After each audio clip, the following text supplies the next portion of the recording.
YouTube, what's going on? So for today's video, we're heading out of Washington and making our way to Michigan. All three vehicles on the trailer were completely full of stuff. The box truck completely full. Mustang completely full. It was a slow trip, but by the end of it, we made it out to Michigan with a little couple bumps along the way. There's some beautiful sights to be seen, a lot of gas to be burned. So enjoy the adventure we had along the road.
So, we got a block all the ways back there and 3 jacks to change 1 tire.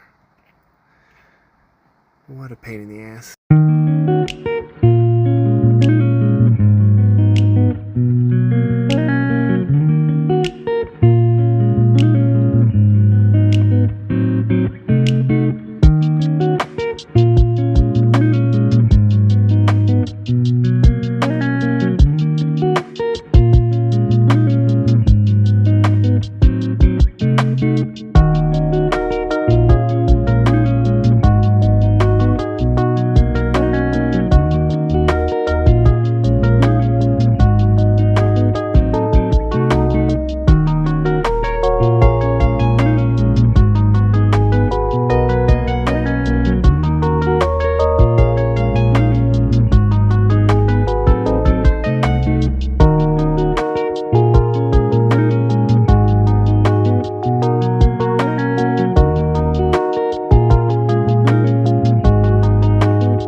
So a bit of a short video, but honestly I was more worried about the box truck than trying to record the whole trip.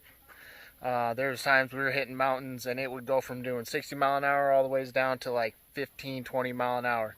Just screaming in first gear. May have had it just a little bit overweight. The one time that I checked with not the box truck quite filled up and just the trailer on the back with the lift, was showing 16.5 on the rear tires. So, you know, by the time I filled that box truck up, then threw my Mustang on that trailer, it was heavy.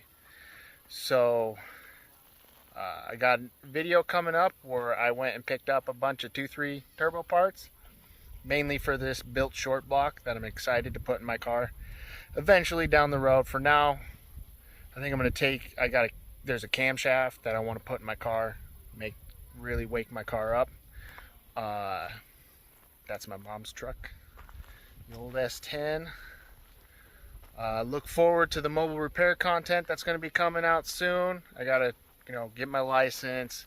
Michigan has its own certification for auto repair work, so I got to go and take all that stuff, then start the, business and all that other jazz to get it to where I'm legal, because I want to do this right. So that's going to be coming out soon, but we've been focusing on getting kind of settled down here, getting everything squared away, and get working on stuff. So look forward to the new adventures in Michigan, and hopefully be taking this car down south a couple times this summer to the local tracks that are down there. One of them looks real technical, so I might wait until they have drift clinics to where they can kind of help you go over some stuff. Plus I really still need to weld the diff on it and put the handbrake in it, and then there's a camshaft upgrade. So there's a couple things I want to do with that before I take it drifting again. But I've been having fun taking my friends out for a rip in it and doing some donuts with it and whatnot, because we're kind of in the middle of nowhere, real close to Canada, so it's not the northern Mexico is what I like to call it. So thank you guys for watching the video. Like, comment, subscribe, and we'll see you at the next one.